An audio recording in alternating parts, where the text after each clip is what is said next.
Hi, everyone. It's Dr. Sheftal again from Truth in Science.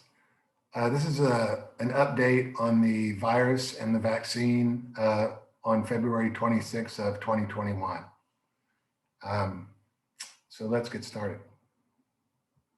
This is the bona fides page, which we'll skip. I'll put my Patreon link down in the information below the video if you'd like to check it out. I'd appreciate it. This is just another sort of a warning that I'm going to try to be as frank as I can and fair to the people that have worked hard on this from the beginning. But again, this is going to be a presentation where I point out some things that I'm seeing direct contradictions of in the data from the media. All right, so some good things have happened recently. One is that the cases have dropped by more than 80% in the last 6 weeks. And the question is why? Now, I've been saying all along that there have been problems with counting cases and that the number of people infected in the United States is much, much higher than what you see on television. And I still believe that very strongly. And I think back in September, I thought about 155 million people had been exposed to the SARS-2 virus.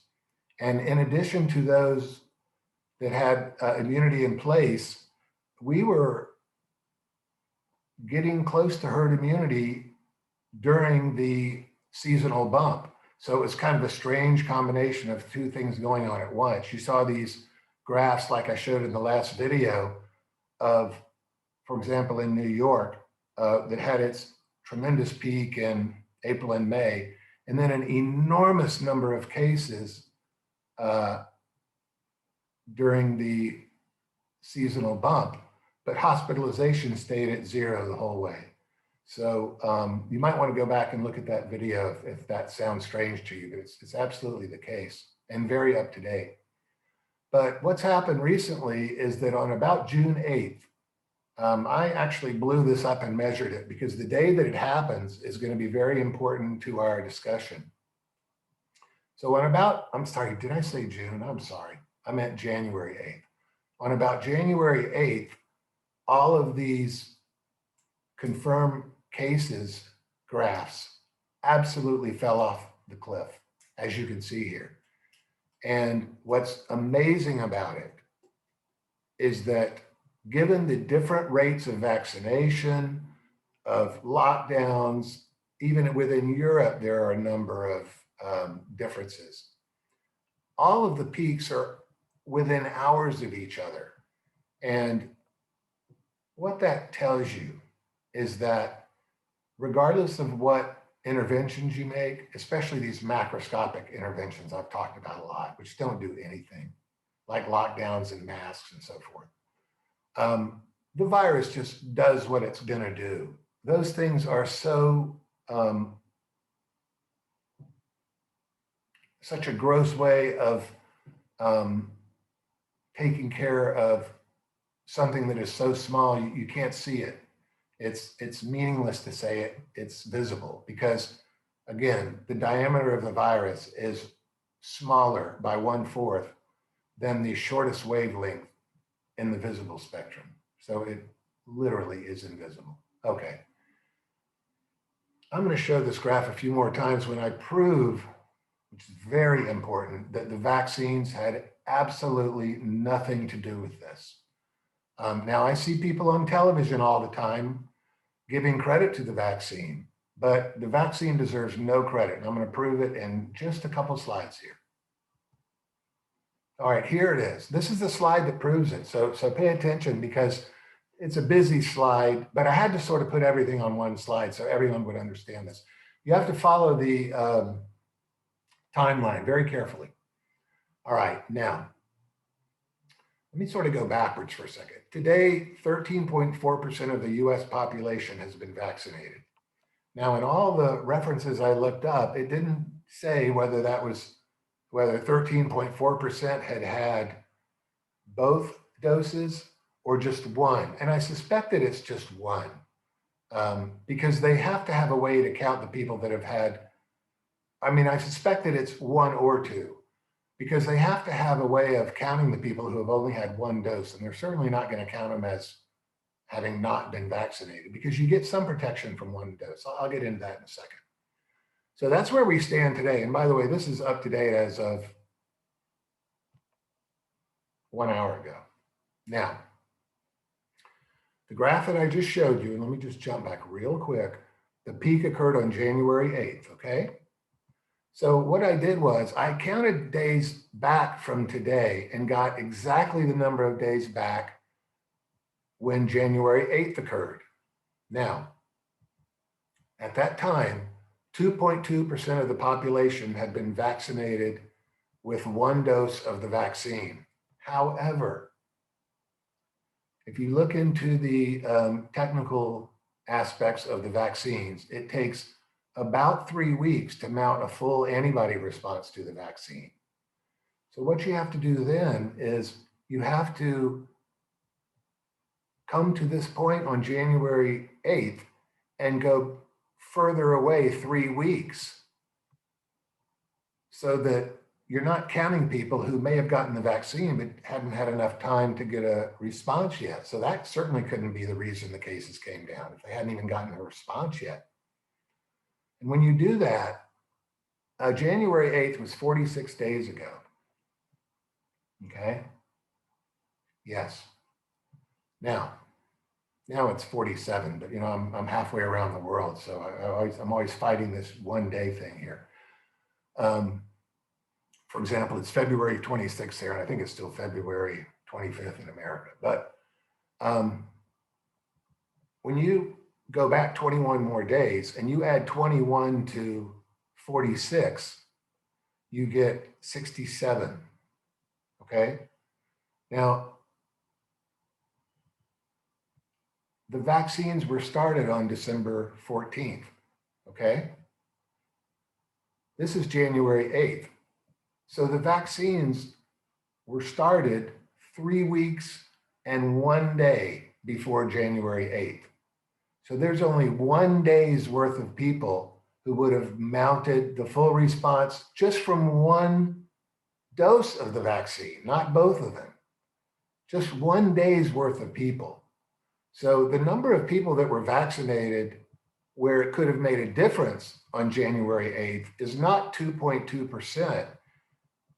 I blew this up again and measured it very carefully, and I came out to 0.1% of the US population, that's 1/10 of 1%, that had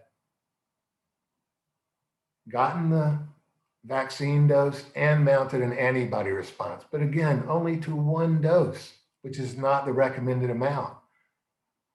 I looked up the kind of protection you get from one dose, and it's 46%, not in the 90s like you get with 2 doses.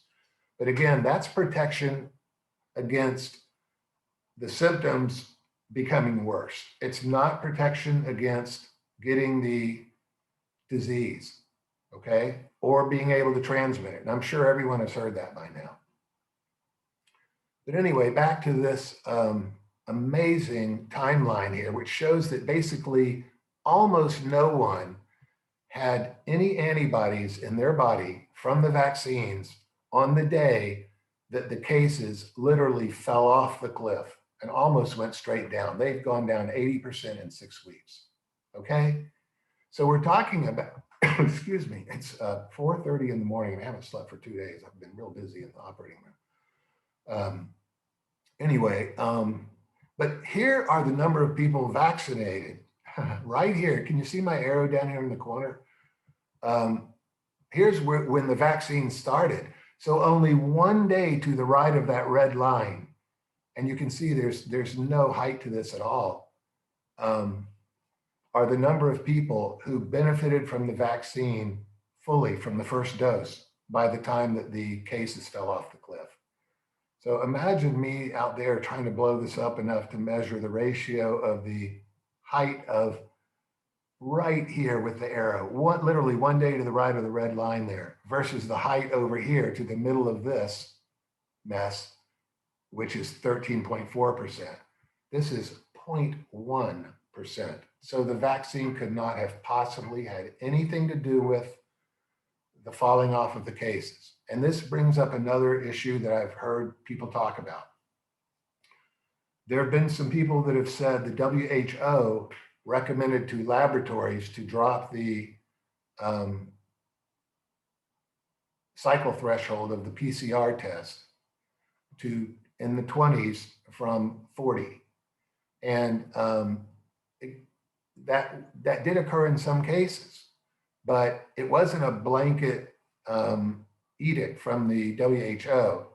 What they told everyone to do was to read the directions from the company that made the PCR test and be flexible if the directions tell you to be flexible as far as lowering the cycle threshold if necessary. So it's very vague what they told people to do. And it did not happen. Well, I don't know exactly when that memorandum came out, but there's been a lot of people who have attributed it to political motives. And I don't know anything about that. I have no idea what the motives of it are. But sometime in January, the WHO did send that memorandum around and asked everyone to please be flexible with the cycle threshold and so forth. So I just wanted to mention that. Again, I don't believe that that is the reason that the cases dropped off. And I'll tell you why. Can I go back to that one more second? And the reason I say that is because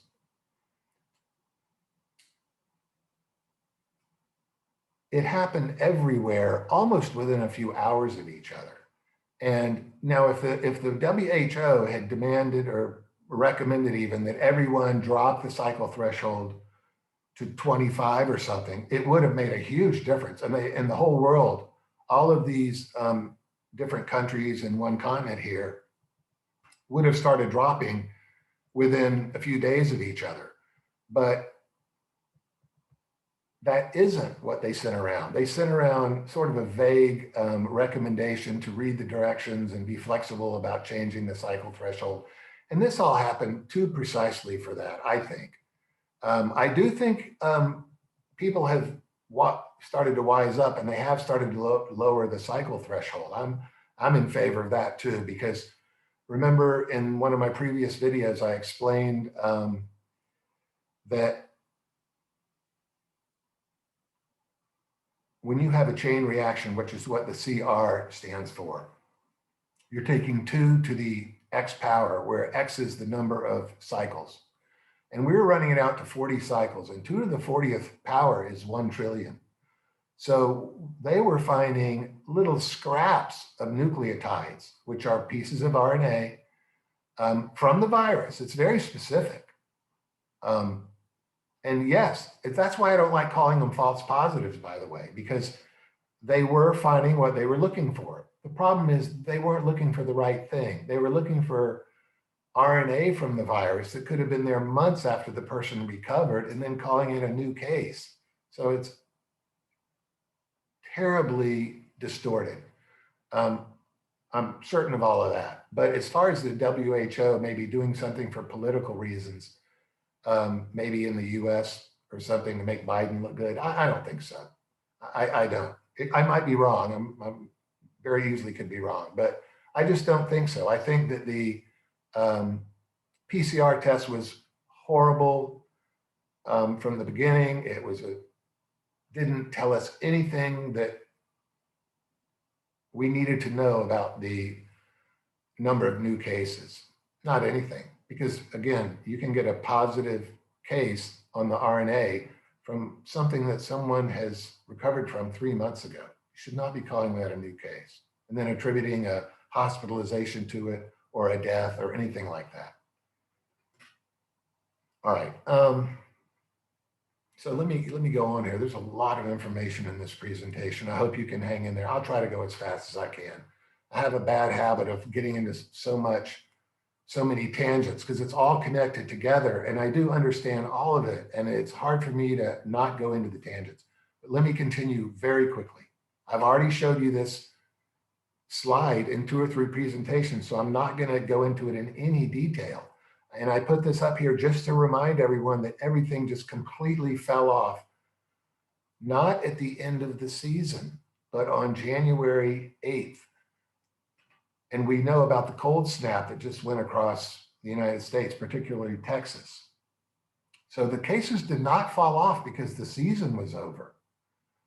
I'm telling you, we've had herd immunity except for the seasonal bump, and I'll talk about that in a second. People get that very confused, and I've explained in previous videos that when they show this enormous number of cases in the last few months and say, oh, it's way worse than it's been, they're adding up every single state versus, say, the Northeast back in May, which is made up of maybe 7 states or 8 or something. Of course, the whole country, 50 states, and DC is going to be larger than New York. And then when New York went down to 0, the South went up, having its first wave in the summer. And then, of course, the upper Midwest, like Wisconsin, and then the plain states, the mountain states, and so forth, had their first waves, not second waves. And but during the seasonal bump, everybody gets a bump. And so you're adding 50 bumps together and comparing it to 7 bumps. Of course, it's going to look much, much worse now, but it's not. We are very close, or have reached, and I believe we've reached it for all intents and purposes, herd immunity. This is what herd immunity looks like here.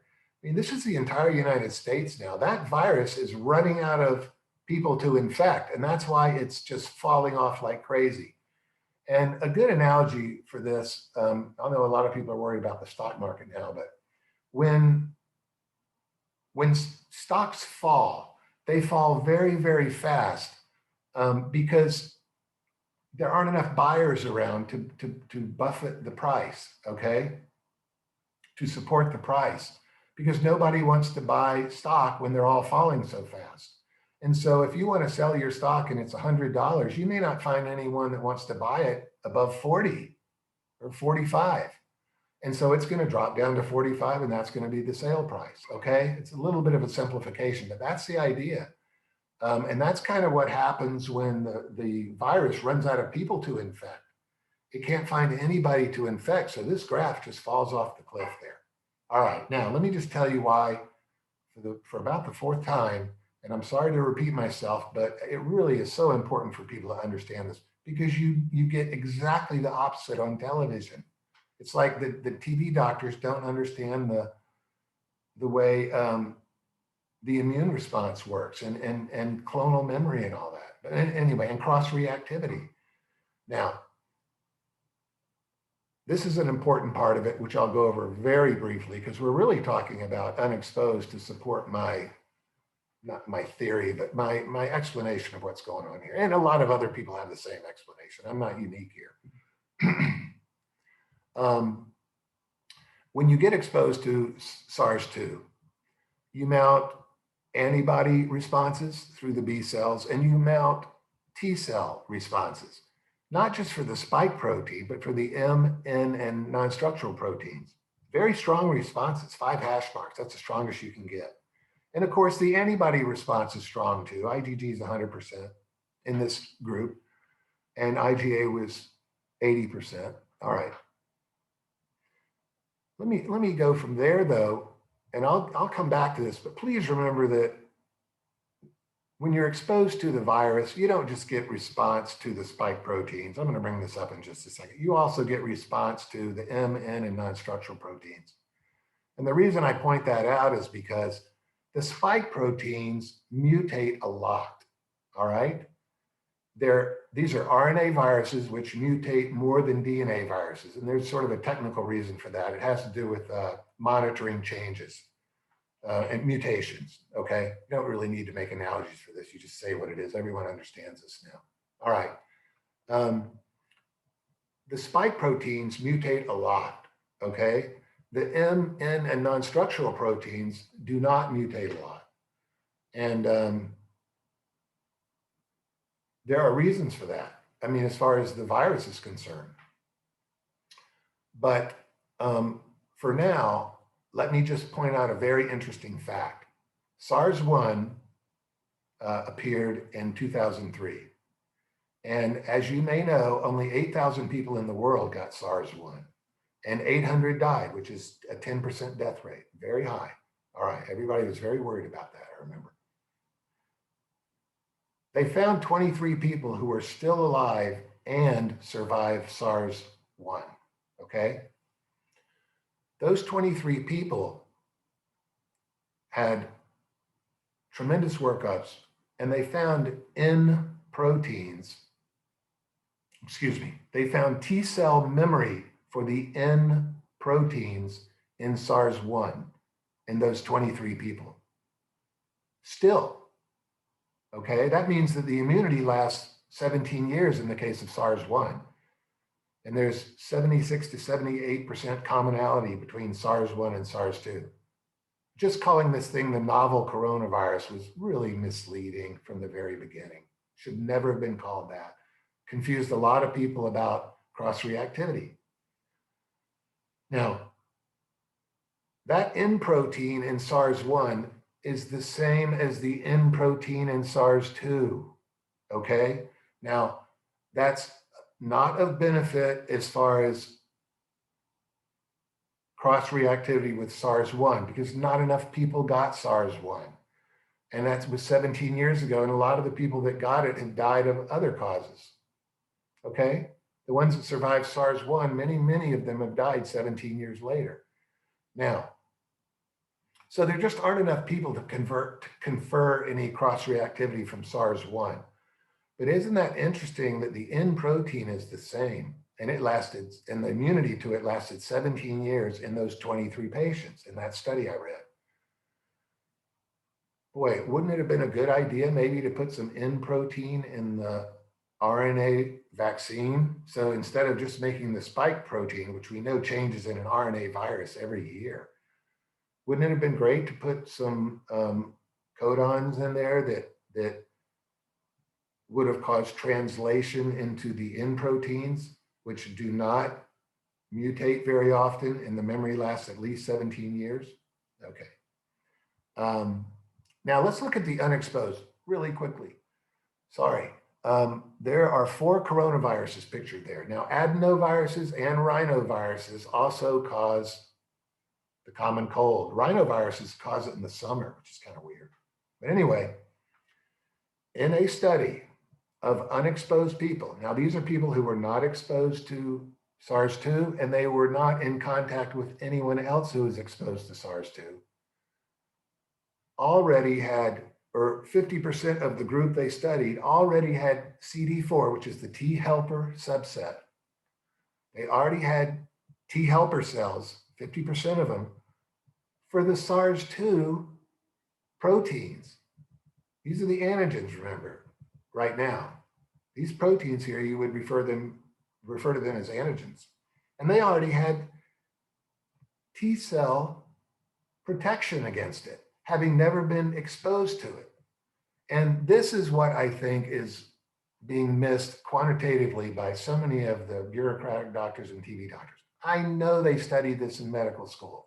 I know they understand it, and I'm not making any comment about the motivation, but we never hear about it.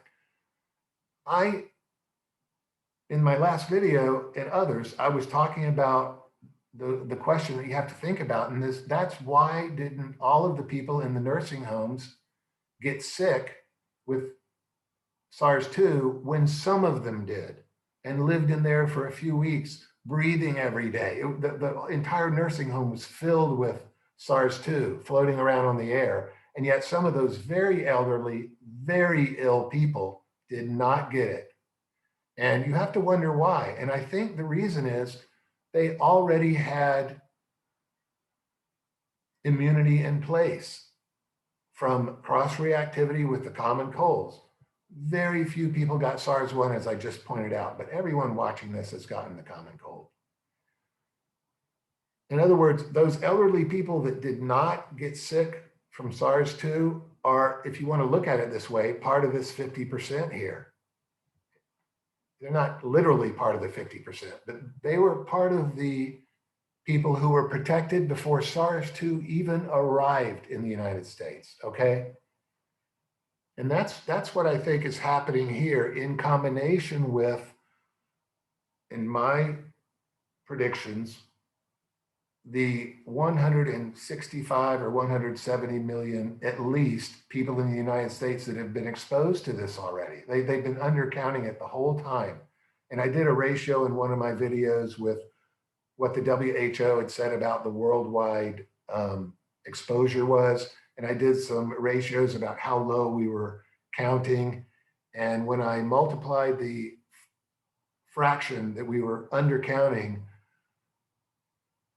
the worldwide deaths, worldwide exposures, by what they were saying was the US exposure. This is back in September, I got 155 million.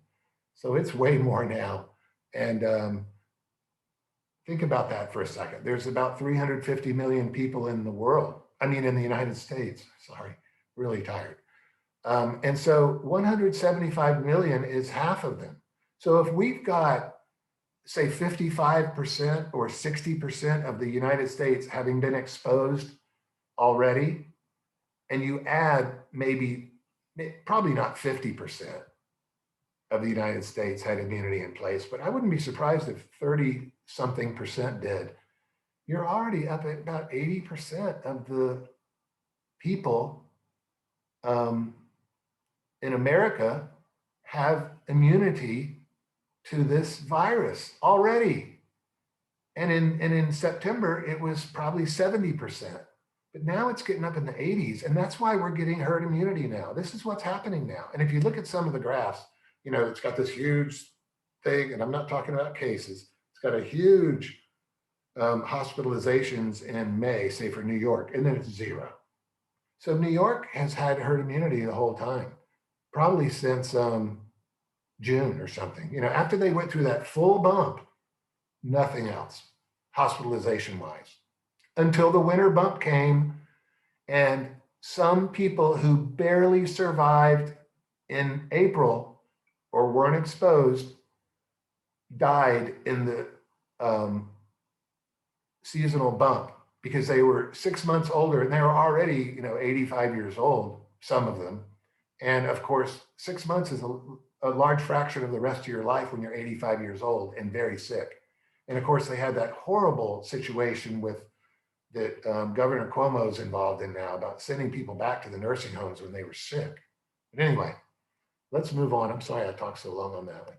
So let me say one more thing. I'm going to point out some major things that are being terribly misrepresented here.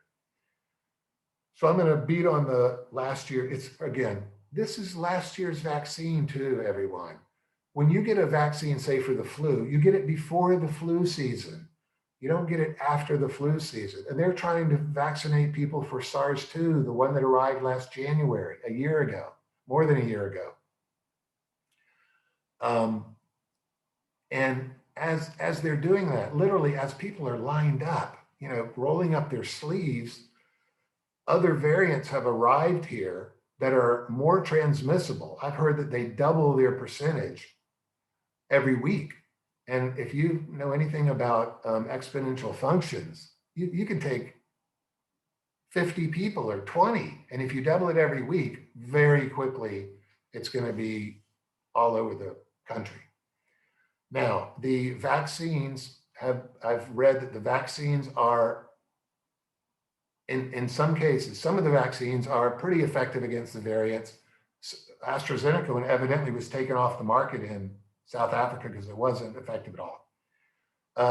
What I'm getting at with this is very likely, even if you've had your 2 shots already, there's a very, very good chance you're going to have to go back and get another shot, at least one more, maybe per year,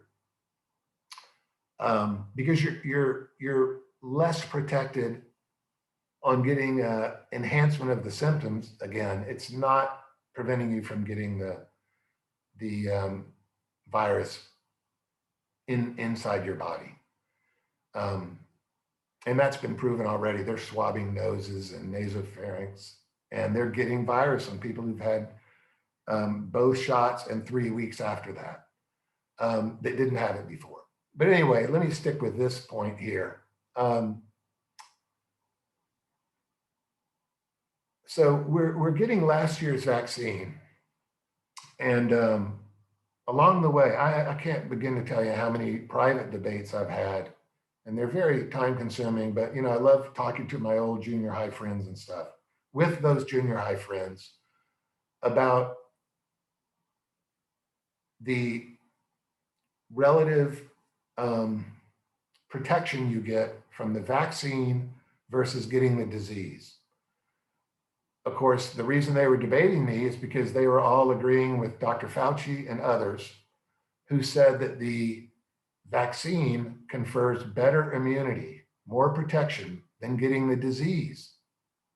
Now that makes absolutely no sense given and I won't stay on it more than 5 seconds, I promise, given this picture here, because the disease is what's giving you T cell response to all these proteins. These, except for the spike protein, the MN and non-structural proteins are not even in the vaccine RNA.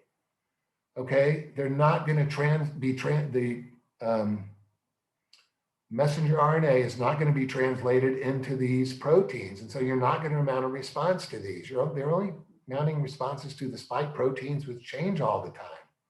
I would love to talk to the designers of those vaccines and say, why didn't you put some of the other proteins in the messenger RNA sequence so that we could make some of those proteins and get some antibody response and T cell response that lasted before there's a mutation.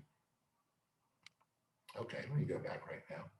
Now, I looked this up today, and it said, as of 6 days ago, only 50 people are known to have contracted COVID-19 more than once. Now, you got to really look at the sources of these things these days. It is hard to verify this stuff. That's why making these videos takes me 2 days sometimes.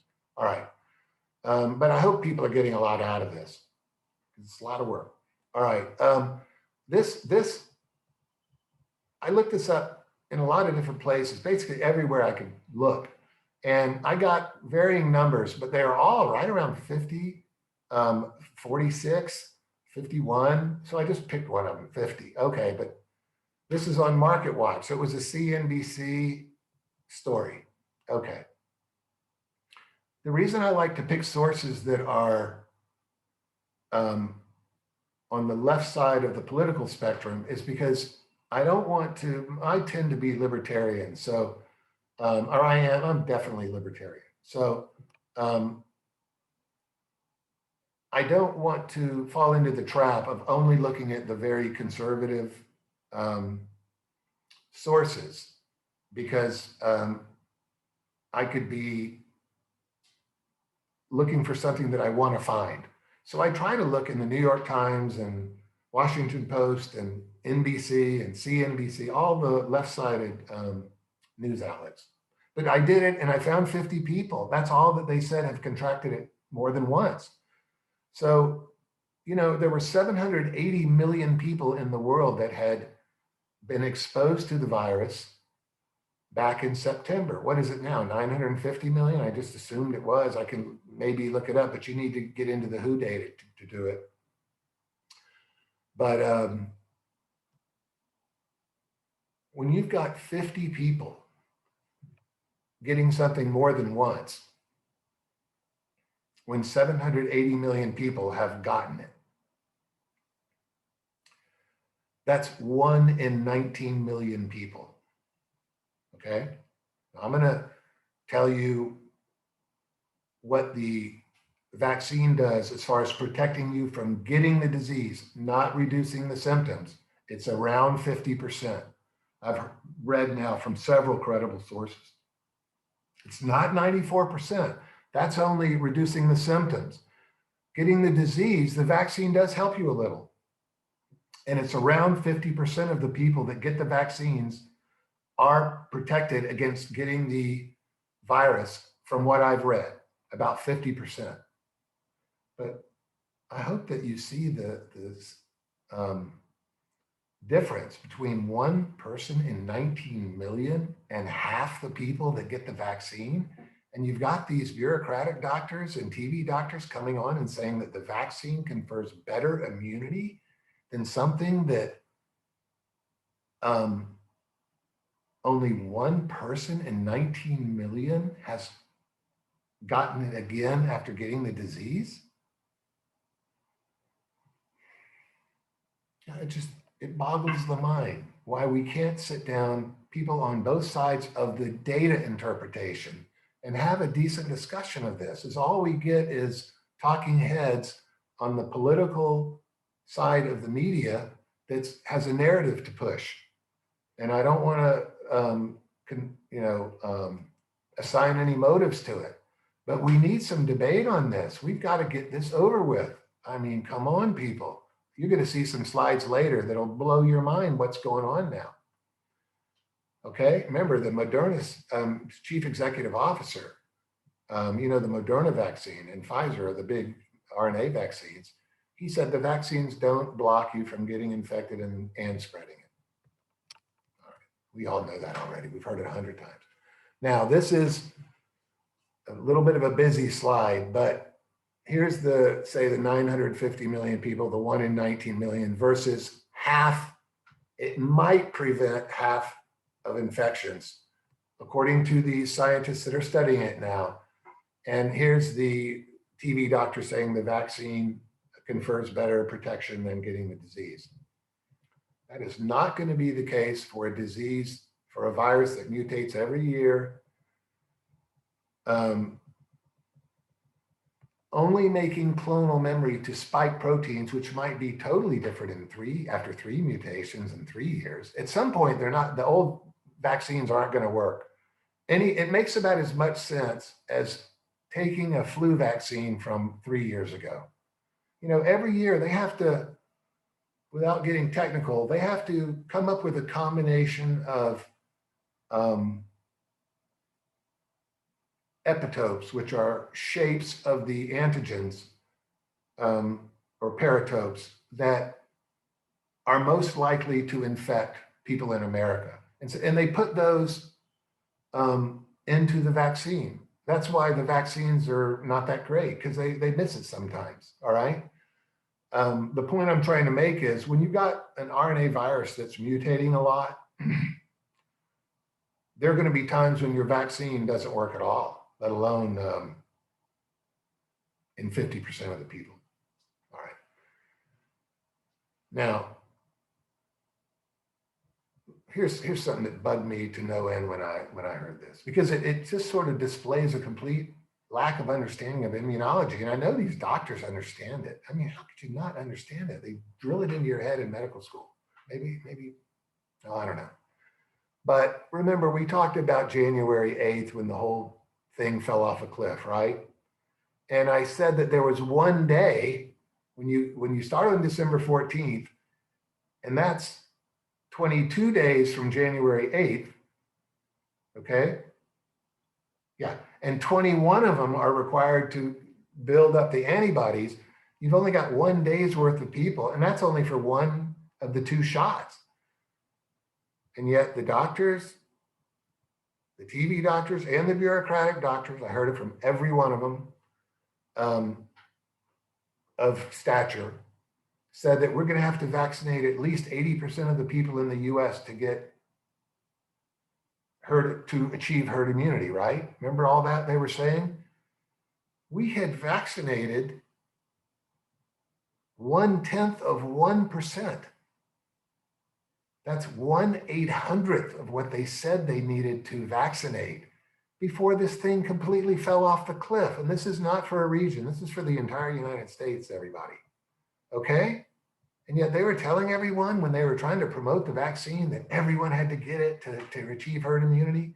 And then I saw on television a couple days ago, a lady doctor who was part of President Biden's task force. And she was saying it's impossible for a population to achieve herd immunity without a vaccine.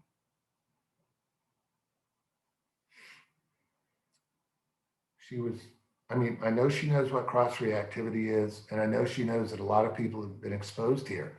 But I'll tell you, when the number that are protected from cross-reactivity and exposed goes over whatever the magic number is, it could be 60%, 70%, 81%, 60.5%, I don't know. But when it gets over that number, even without a vaccine, you're going to have herd immunity. Okay, now let me just leave it at that. I don't want to get into too many tangents here. Here's another one. Now, I wrote a kind of a cheeky thing here. I probably shouldn't have written it, but this is my all-star slide of vaccine data misinterpretation and lack of understanding of the human immune response. Now, what's going on down here really bothers me, and it relates to a slide that I'm going to show you near the end. But they are talking very seriously, and by they, I mean the powers that be in Europe and America and other places, that they are going to are considering making people get a vaccine passport and limiting their activities.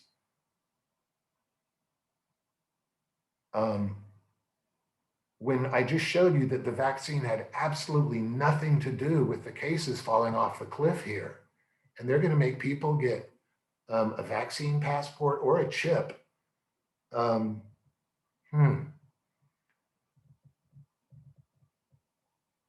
To prove that they've had the vaccine, which has limited ability to prevent getting and spreading the virus, to be able to do certain activities. And, you know, we watched the Super Bowl, right? And the NFL had rewarded the healthcare workers for their great work and tireless work during last year by letting them go and to the Super Bowl game.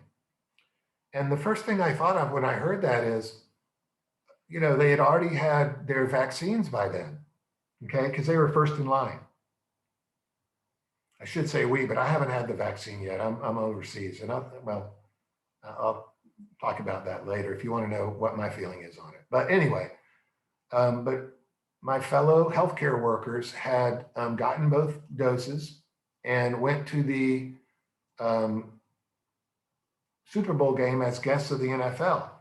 But the vaccine doesn't prevent you from spreading the disease. They were acting like, oh, as long as we put people in the stadium that have been vaccinated, no one will be able to spread it. But everybody on TV has been saying, no, you can still spread it, you know, everybody. So that's not even a controversy. So what was the NFL doing, putting, what was it, 25,000 people, something like that, into a bowl? Of course, they were outside, which is great. But according to the way they think, as far as I'm concerned, I think they should be able to go to the Super Bowl game. But they were contradicting their own beliefs, and that's what bothered me about it. And these contradictory beliefs are starting to really go over the line, and I'll talk about that in just a second. But anyway, this part down here is about vaccine passports. I mean, are you going to have to get a new vaccine every year when you get another shot? I mean, we don't do that for any other disease, do we? All right. Now, this blew me away. This is real. I didn't believe this was, because this is an American guy who's wearing a silk stocking over his face to keep his surgical mask pushed down closer to his cheek there. And I had to go look on the CDC website and looked at the morbidity and mortality report from last week. And yes, sleeve made of sheer nylon hosiery material around the neck, pulling it up over the cloth or surgical mask is something that they are recommending now as improving the efficacy of the masks that they all said prevented spread. Dr. Collins did, he's on video saying it. I mean, wow. All right. And this, believe it or not, this is real too, as far as I can tell. There's a Chinese doctor who's trying to patent this. I mean, is this silly or not? This is for healthcare workers when they're eating lunch in China. And of course, I mean, come on.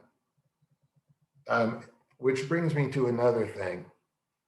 I have gone over and over the 72 years, now 74, 4 years of randomized controlled trials showing, demonstrating in every case that masks do not significantly reduce the transmission of respiratory viruses, okay?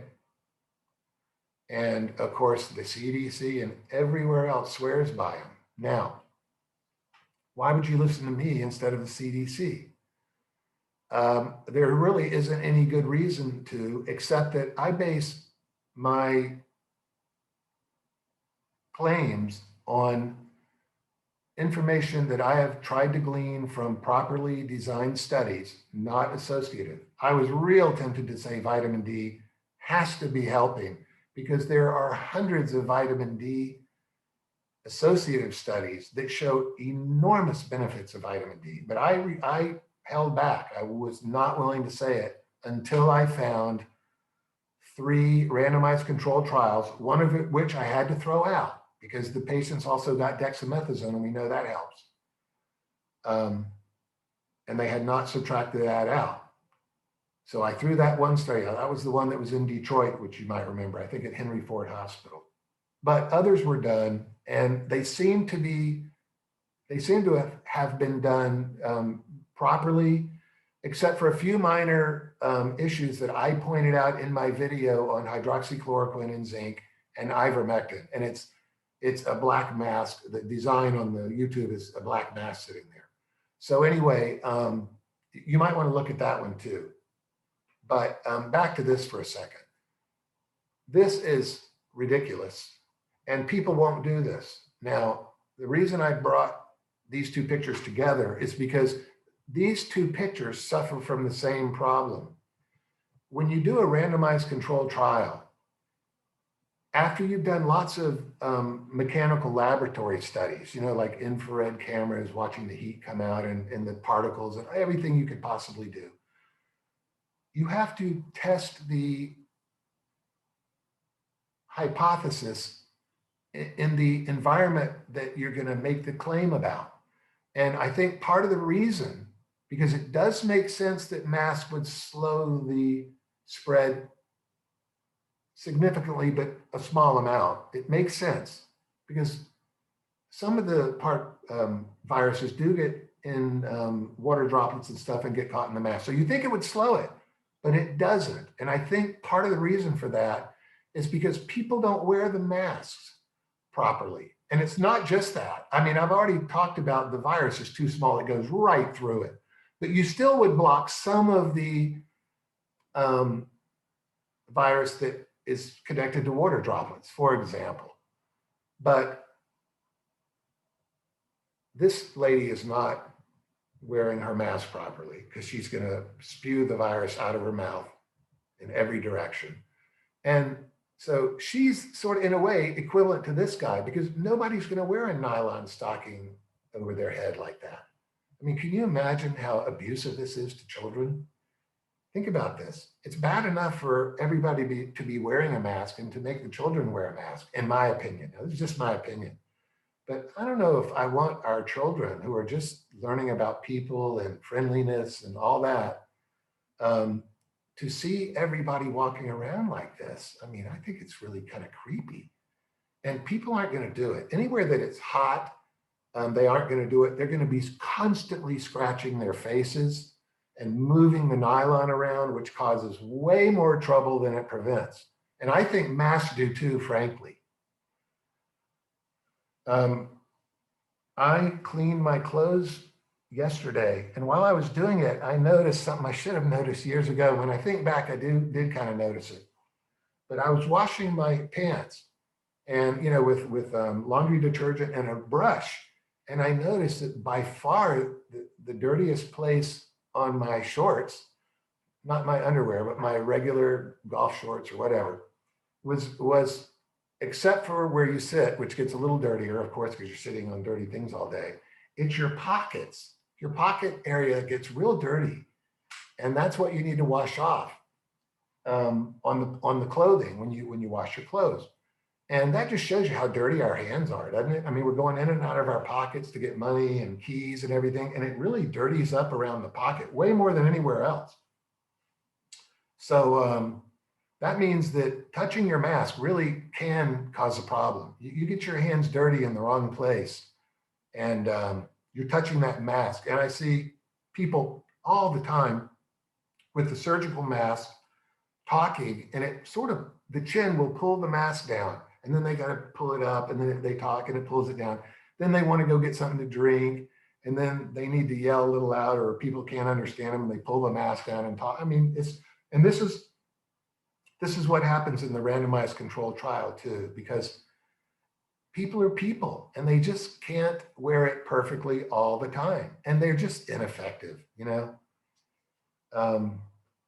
So let me leave it there for now. But these are just two horrible ideas, I think, and abusive too, just terrible.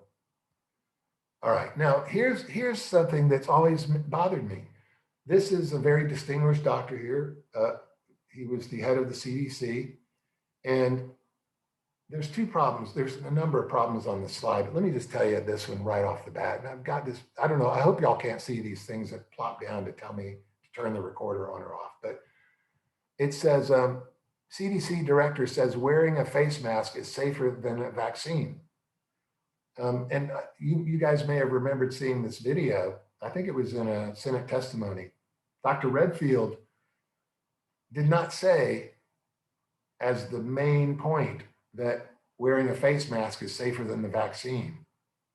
He said that wearing a face mask, and I'll give you the exact quote because I looked it up. He said this face mask, and he was holding it up at the time, this face mask is more guaranteed to protect me than when I take a COVID vaccine.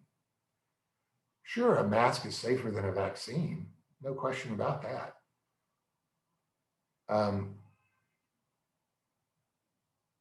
In the first generation, let's say.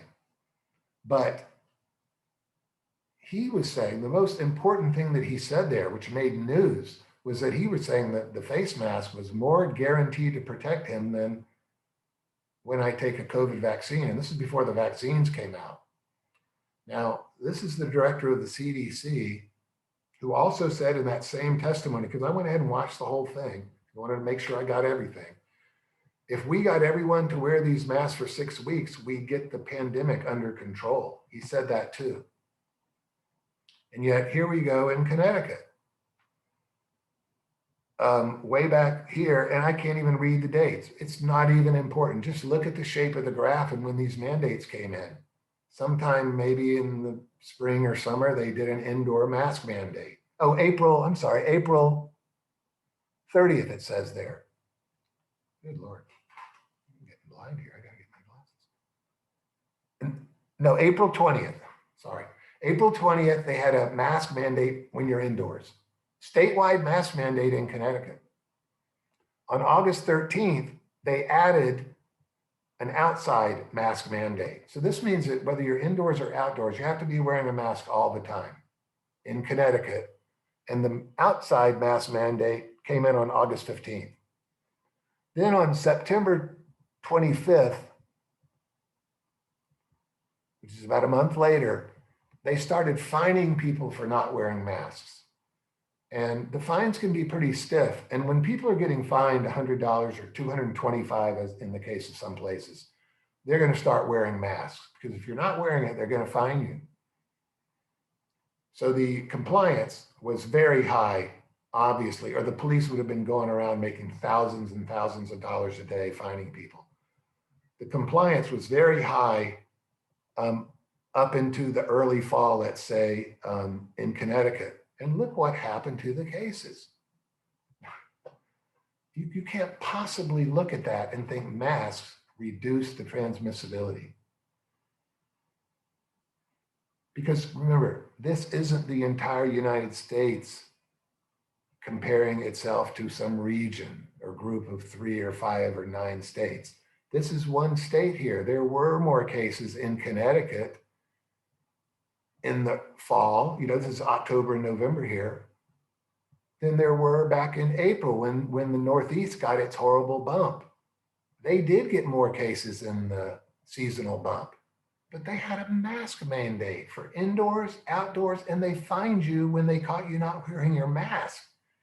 Anybody that thinks the masks do anything, like Dr. Redfield evidently, and some other very, very accomplished bureaucratic doctors said that the masks prevent the spread of the virus. And I almost think it's more dangerous to make people think it prevents something when it doesn't, because then they'll walk into a nursing home where it's just loaded with COVID and they think they're safe because they've got a surgical mask on with gaps this big on the side. Okay, where am I now? The next one. Let's see, what is this about? Oh yeah, I put the same graph in just to show you. This is just for one state. It went haywire, went way up after they had a mask mandate for everywhere and they were fining people. And yet California is going to spend possibly hundreds of millions of dollars to buy free masks and distribute them when they don't work. And what's bad about it is, resources aren't unlimited, and we have to get through this now. We need to start doing something that matters. You're not going to be able to keep the virus from doing what viruses do, as per the first graph I showed you today, where they all peaked within just a few hours of each other. All the different countries, a continent, having different policies in place. The virus peaked at just the same time. But what I mean is you could spend the money that you spend on a mask, when I've already explained the physics of it. The virus is way too small to be stopped by a mask. All right. You could spend that money on something that really, really would help people get through this without succumbing to it. You could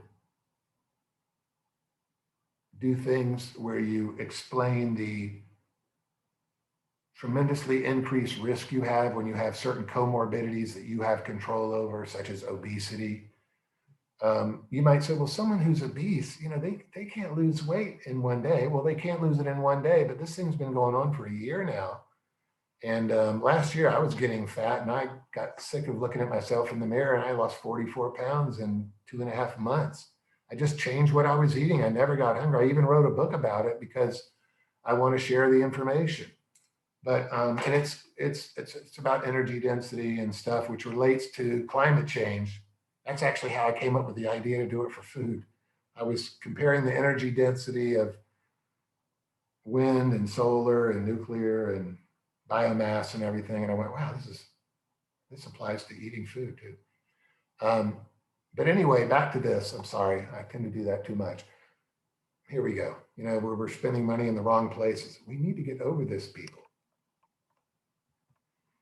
Now, lockdowns, I'm not going to say anything about lockdowns today because, golly, I've talked so much about this, I'm blue in the face. But this data is from Oxford, the Oxford University team that measured the fatality rate of comparable places that had significantly different lockdown policies. And it turned out, this is really sad, it turned out that the countries that had shorter lockdowns had a lower fatality rate. Now, I'm not talking about all the other things that I've listed in the other videos about lockdowns causing hundreds of millions of deaths from starvation, missing cancer screening, not getting elective surgery, which was all done in the spring and continued on, and having, so many more people go to the extreme poverty level. And of course, that causes them a much greater risk health-wise. I'm not talking about that. I'm talking about from the lockdown itself.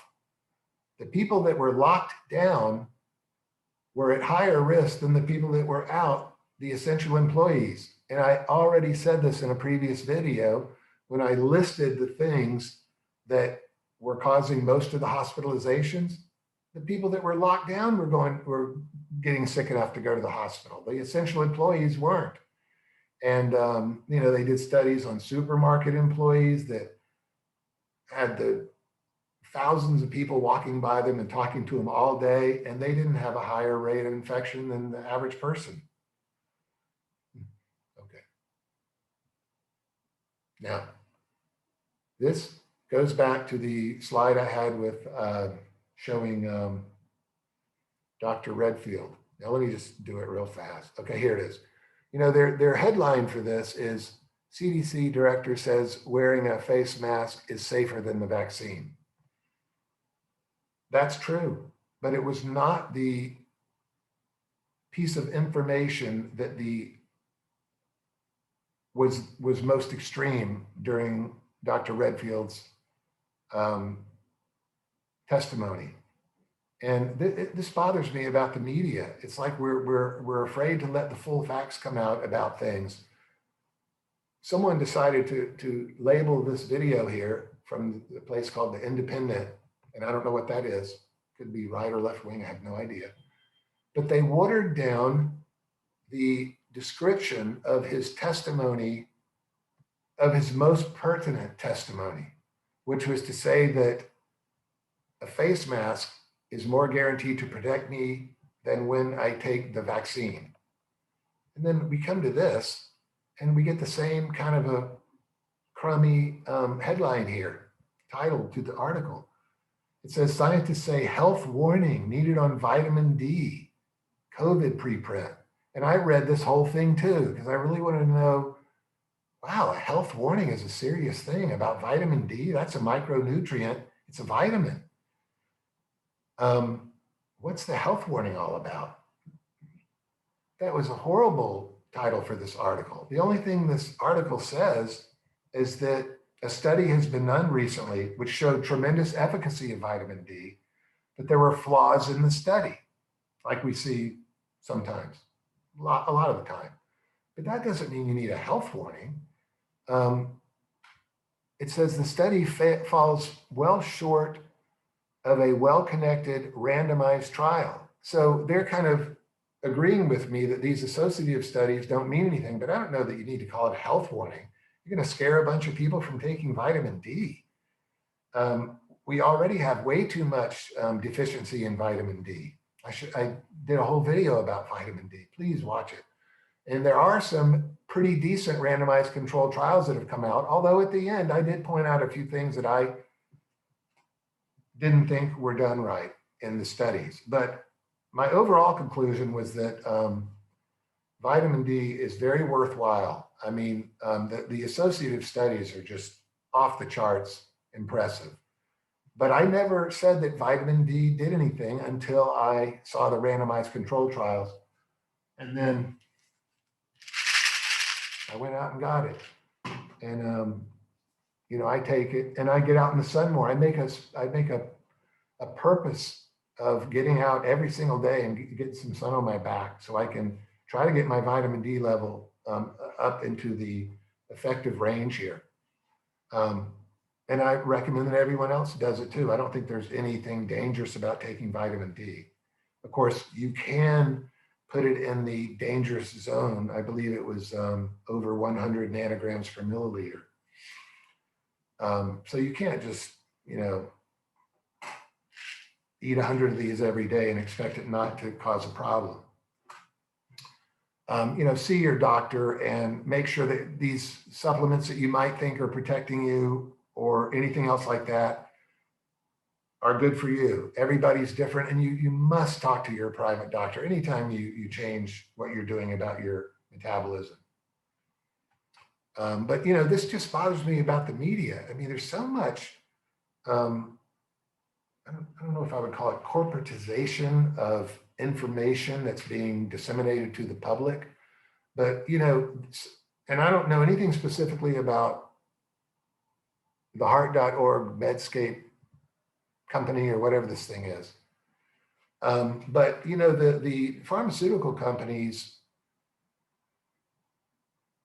advertise and support a lot of the news that's delivered to us. And I can't help but think, you know, if the big boss is paying the check to run the the media company paying its expenses, you are going to be less likely to say something in a report that casts aspersions on that pharmaceutical company. It's almost natural, but it's not a good policy. I don't know how we'll get around it, but it seems much worse now than it did years ago. Although I was younger, I didn't understand things as well, I guess. I don't know. But it just, there's too much of this stuff where this, somebody here is trying to make vitamin D look worse than it is because of a study that was done, and maybe there were some sloppy controls put in or something, but that's not a reason to do a health warning. Now, this is really what I'm down to 2 slides, I think. Thank you for listening. Now, this is really one thing that motivated me to do this update today, or last night, or I'm in the wee hours of the morning, of course. I looked for this video and I could not find it. It might've been taken down, and I don't really know who was asking the question, so I don't want to be unfair to Dr. Fauci. I just want to write down what he said because I took the liberty to transcribe it for you here. And it was from a video. And I saw the video on Dave Rubin's show. It's called the Rubin Report. Sorry. Yeah, it's called the Rubin Report. And David Rubin is a very intelligent interviewer of people. And his interviews are, he's a classical liberal, he calls himself. And the names of the political factions have been hijacked so many times. You think liberal means way over on the left, but I don't. David is not way over on the left. I'd put him right center. I mean center, wherever the center is. He's a little bit to the right of it, as things go these days. But he seems to be very fair, and he interviews people from both sides all the time, which is very important. But anyway, I saw this on his show, and I just played it slow and wrote down what Dr. Fauci said. So let's read it together. This is getting to be really important stuff here, because things are as bad as it was last year. It doesn't seem like there's any slowdown with those beautiful graphs. Everything's coming down. This was recorded just a couple of days ago, and now the thing's 80% lower. And look at what they said. Dr. Fauci said. He said, even if you're vaccinated, now, we already know that it doesn't prevent you from getting the disease or transmitting it. And at some point you have to say, well, why are we doing it? Well, if it prevents 50% of the people from getting it, that certainly will slow the spread. Now, that's something that will slow the spread significantly. But Dr. Fauci says here, even if you're vaccinated, there are things that you're not going to be able to do in society. For example, indoor dining, going to a theater, or to places where people congregate. So he's talking about temples, churches, mosques, etc., where people are free to worship according to their own desires. It's really getting to be into some fundamental stuff here. And we're having these people in the government limit those sorts of things after all the evidence has come in. That's what bothers me. It's like they're not looking at we've had a year of experience with this now. We have reams and reams of data showing that lockdowns don't work. More people die in more stringent lockdowns than in the lighter ones. And that's not counting the 150 million people that are going to die of starvation because of this, because of the economic fallout and all this stuff. Not talking about that. I'm just talking about from the lockdown itself. We've seen all this now. To think, and yet the countries are still locking people down. I just can't understand this. Please, somebody show me some data that shows that lockdowns have done something good. Please. I think lockdowns are the worst medical mass prevention policy in the history of medicine. I think so. And I've read a little bit about the history. And a lot of crazy things were done in medicine. They used to, when you got sick, they used to cut your vein and let the blood out. And of course, that's exactly the opposite of what you want to do if you're sick. You want oxygen to go everywhere. But anyway, this trumps that. I mean, it really does. The lockdowns were a ill-conceived, horrible idea, and caused so much death and destruction. So, but with philosophies like this, they're still instituting lockdowns. All right. And then he goes on to say, he says, now that's because of the safety of society. So he's saying that it's better for society, it's more safe and better for society when all the data shows the opposite. Not all of it, but the lockdown data certainly does. But we've had people that have lost their livelihoods, their life savings, their jobs, been evicted from their place of living. People that are not in the greatest health cannot be evicted from where they live. It's a tremendous stress. They don't know where to go. It's really sad what's happened to average people because of these ill-conceived policies. You know, it's just cruel, you know.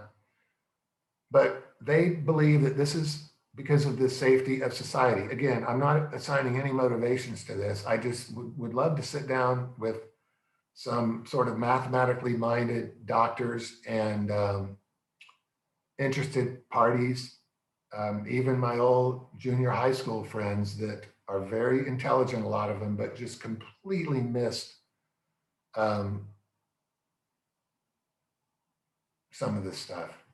But anyway, and then, you know, they're not doctors. They don't have the responsibility to understand everything, but the doctors are the ones that have missed this. And that is what has really bothered me. The TV doctors, I call them, because those are the only ones I know talking about it on TV. All right.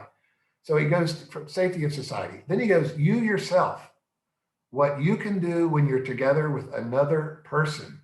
We're talking about two people here. We're looking at that. And we're going to try and find out very quickly what recommendations could be made about what people can do. This is you and one other person. I mean, this thing to me is really pushing the envelope. This quote. Now, in fairness to Dr. Fauci, I don't know who is interviewing him. He might defend this to the hilt, and I'm sure he probably will. But you know, we all have our bad days and say things that slide a little over what we really mean sometimes. So, you know, I hope he talks more about this. But I mean, you know, after we get the vaccine, are these masks and lockdowns ever going to end? I mean, because I'll tell you right now, they're not going to get any vaccines that prevent people from getting this disease for all time, because it's a respiratory RNA virus like the flu or others, and it just mutates too much. They're going to have to give you vaccines maybe every year before the season, and they're going to have to, I hope that they don't, you know, force people to take it. I think that's kind of going over the line, because I don't think necessarily that society benefits by everybody taking a vaccine that we don't know the long-term side effects of. We don't know how they do in children. There's a lot of things we don't know about it. I'll leave that to another video. But anyway, I wanted to finish with a quote from a historical figure that I admire greatly. But look here what Frederick Douglass says about submission, okay, and how far you can be pushed. He says, find out just what any people will quietly submit to, and you have the exact measure of the injustice and wrong which will be imposed on them. So we've gotten a great break with the cases coming down in the middle of the season. They did not come down because the weather got warmer. They started coming down on January 8th. It's not April 8th or May 8th. So we have a very good chance now to make some intelligent, forward-thinking policy moves on this thing. And if we keep doing the silliness with the masks and the lockdowns, this is never going to end. And Frederick Douglass's quote is talking about what the people can be pushed to accept. If they will quietly submit to it, it will be imposed on them. So think about that a little bit, and we'll wrap it up now.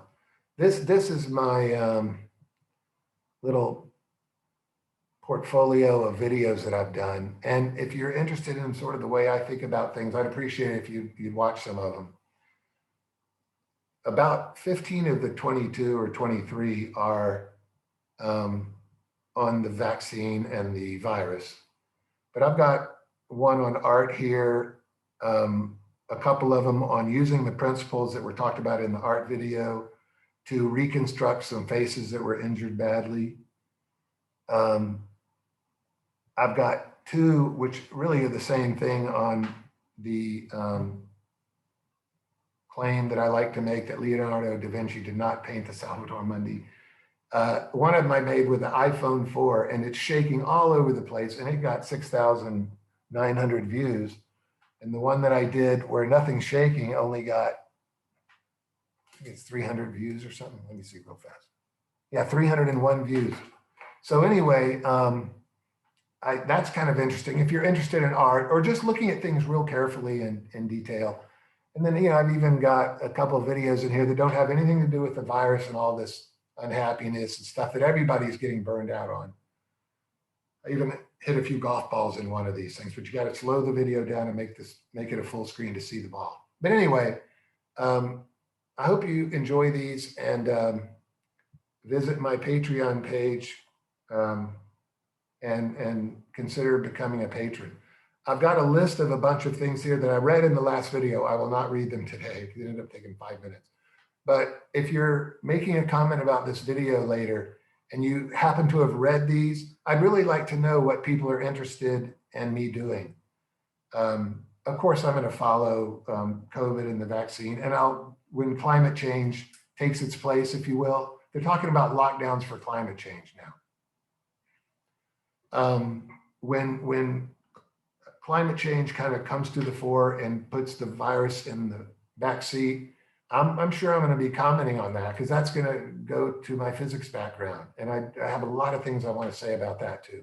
But anyway, please comment on which one you would like to see, and I'll be glad to make it for you.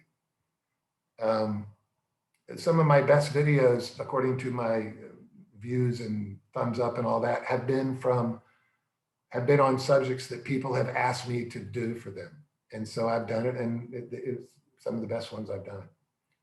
So again, thank you very much, everyone, for putting up with my wordiness and my exhaustion. But I'll see you down the road, and thanks again for watching.